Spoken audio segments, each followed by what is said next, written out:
Hello beautiful! Welcome back at Everything Nice at Mitch, Succulent Love. And for today's vlog ay meron tayong chismis kasi meron tayong 6 na seed pads.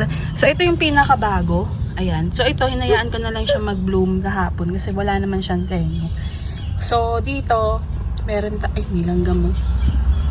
So meron tayong 6 na seed pads. Tapos may magpa-flower pa ulit.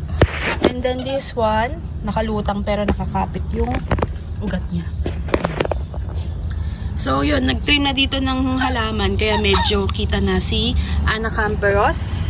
Ayan, so kung naghahanap ka na paitsululan, Anacamperos, and then si Hakohu.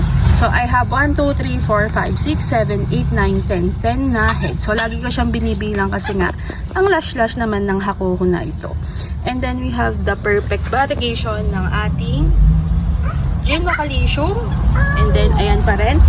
So namitas ng sili ang batang ito. And we have here yung napabayaan natin na compat. Yung ICU compat natin. Pero buhay pa rin naman sila. Nalalagyan lang talaga ng dumi. Kasi pag nagtitrim dito, tapos nandito lang sila. So may mga stain ng water from the minerals. So ayan, kapag hindi sila nakapaaraw is mas variegated yung kanilang kulay. So kapag ito pinaaraw natin, yung dilaw na yan, mag-orange to red siya. Ayan. So ayun pa iba, malalaki. Tapos may mga nagpropa dyan na cactus sa ilalim. Ayun, may isa. Malaki na din. Yan. Wag mong guguluhin. Wag mo silang guguluhin. Dikit-dikit ng batang ito. Tapos meron tayong pukuryo na astro. Ayan o. Ayan siya o. Meron, tinubuan siya sa ulo. Tinubuan siya ng another astro.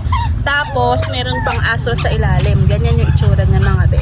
Tapos yung top niya is super kabuto, 'di ba? Masyadong mawuli, mabuhok, maputi, ganon. So yun lang. And natuwa lang ko. Gusto ko lang i-share yung tuwa ko sa inyo. So thank you for watching Everything That Is at Miss Succulent Love. This is your nurse Plantita saying God bless what. Lagi mang ingat. Bye!